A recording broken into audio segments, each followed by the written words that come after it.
سمندر زمین کے 5/7 حصے پر پانی اور 2/7 حصے پر خشکی ہے۔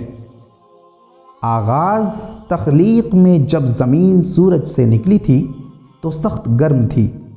حکمہ جدید نے ثابت کیا ہے کہ تکوین کائنات سے پہلے فضا میں دھواں ہی دھواں تھا۔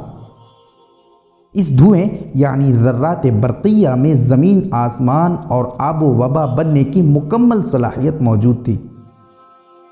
چنانچہ اسی سے آفتاب و کواکب تیار ہوئے اور آفتاب سے زمین نکلی۔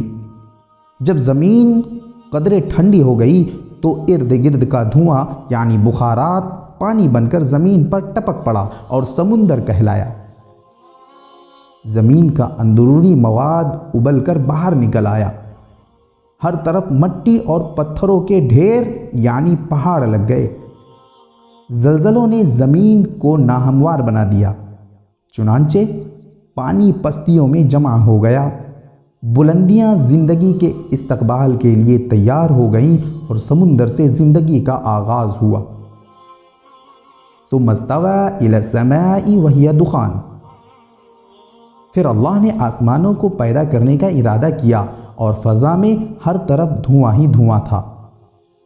یہ دنیا آخر میں فنا ہو کر ایک مرتبہ اور ذرات برقیہ میں تبدیل ہو جائے گی اور فضا پھر دھواں سے بھر جائے گا۔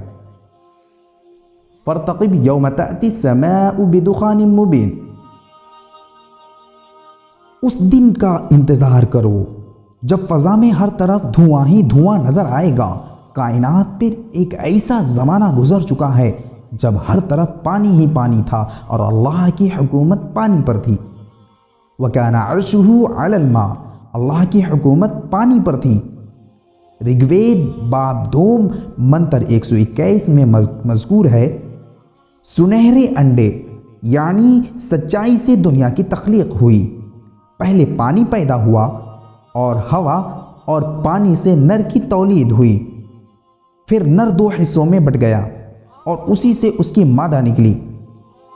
علماء جدید کی تحقیق یہ ہے کہ آغاز میں سمندر کے ساحل پر ایک جرثومہ حیات نے جنم لیا تھا جو منقسم و متضاعف ہو کر نر و مادہ کی تکوین پر منتج ہوا۔ خلقکم من نفس واحدۃ وخلق منها زوجها وبث منهما رجالا كثيرا ونساء، ہم نے آغاز میں تمہیں ایک ذی حیات جرثومہ سے پیدا کیا، اسی سے اس کی مادہ نکلی اور پھر اس مادہ نر سے ہم نے بے شمار مرد اور عورتیں پیدا کی۔ جس طرح زوجہ و شوہر کے مادہ منویہ کے امتزاج سے کبھی مادہ اور کبھی نر پیدا ہوتا ہے، اسی طرح اس ابتدائی جرثومہ کے تضاعف سے مادہ و نر کی تکوین ہوئی۔ رفتہ رفتہ سمندر میں مرجانوں، مچھلیوں اور جونکوں کا ایک طوفان آ گیا۔ پھر زندگی نے خشکی پر قدم رکھا، مختلف ماحول میں مختلف اشکال اختیار کی۔ جس طرح کے اختلاف آب و ہوا اور ماحول کی وجہ سے ایک انگریز ایک حبشی کی شکل و حیت میں فرق آ جاتا ہے، اسی طرح مختلف منطقوں میں زندگی نے مختلف روپ بدلے۔ وہ کہیں چلنے، کہیں رینگنے اور کہیں اڑنے لگی۔ ہم انسانوں میں صرف شکل و رنگ ہی کا امتیاز نہیں دیکھتے بلکہ مختلف خطوں میں آلات صوت اور مخارج میں بھی بڑا فرق پاتے ہیں۔ ایک عرب چے گاف ڈال رے اور پے کے تلفظ سے قاصر ہے اور انگریز تے اور دال نہیں بول سکتا۔ حقیقتاً ماحول ایک زبردست طاقت ہے جس سے رنگ، زبان، آواز، قدر و قامت تک بدل جاتے ہیں۔ اس لیے قطعاً تعجب کی بات نہیں اگر دریا میں تیرنے والے جانور مرور زمانے سے خشکی پر دوڑنے یا اڑنے لگیں۔